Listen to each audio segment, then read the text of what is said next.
बिस्मिल्लाहिर्रहमानिर्रहीम। अस्सलाम वालेकुम। आपके इल्म में होगा कि 21 अगस्त को शाहर फैसल के मकाम पर एक अनफॉर्चुनेट इंसिडेंट हुआ और एक छोटी लड़ाई हो गई, जिसके नतीजे में फिर आजकल एक FIR कटी फिरोजाबाद थाने में, जिसमें फरहान गनी, कमर अहमद खान, शकील चांडियो और कुछ और लोगों को नॉमिनेट किया गया। उस FIR के कटने के बाद इन तीनों लोगों ने जिनका हमें इल्म था, उन्होंने गिरफ्तारी दे दी है वॉलंटियरली। और उसका वजह ये है कि ज़ाहिर लड़ाई हुई है, उसकी FIR कानूनी तौर पर बनती थी, वो FIR काटी गई।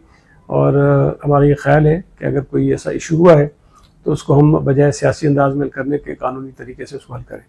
मैं इस हवाले से उन तमाम दोस्तों का, पार्टी अहदेदारान का, पार्टी कारकुनान का बहुत मशकूर हूँ जिन्होंने फ़ोन किए हैं, जिन्होंने रब्ते किए हैं, जिन्होंने मैसेजेस किए हैं, जिन्होंने मुलाकातें की हैं और अपनी हमदर्दी का इज़हार किया है।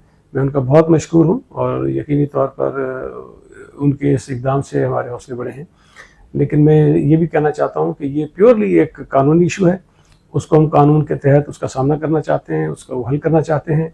तो हमारे जो कारकुनान थोड़े से जज्बाती हो रहे हैं, मैं उनसे गुजारिश करना चाहता हूँ कि इसमें जज्बाती होने की कोई ज़रूरत नहीं है। मुझे उम्मीद है इंशाअल्लाह ताला बहुत जल्द इस मसले को कानूनी तौर तरीके से हम हल कर लेंगे और ये मसला ख़त्म हो जाएगा। मैं एक मरतबा फिर उन तमाम दोस्तों का, कारकुनों का, शहरियों का, दोस्तों का बहुत मशकूर हूँ जिन्होंने इस पर हमारे साथ इज़हार हमदर्दी किया है और मैं इसकी बहुत कदर करता हूँ।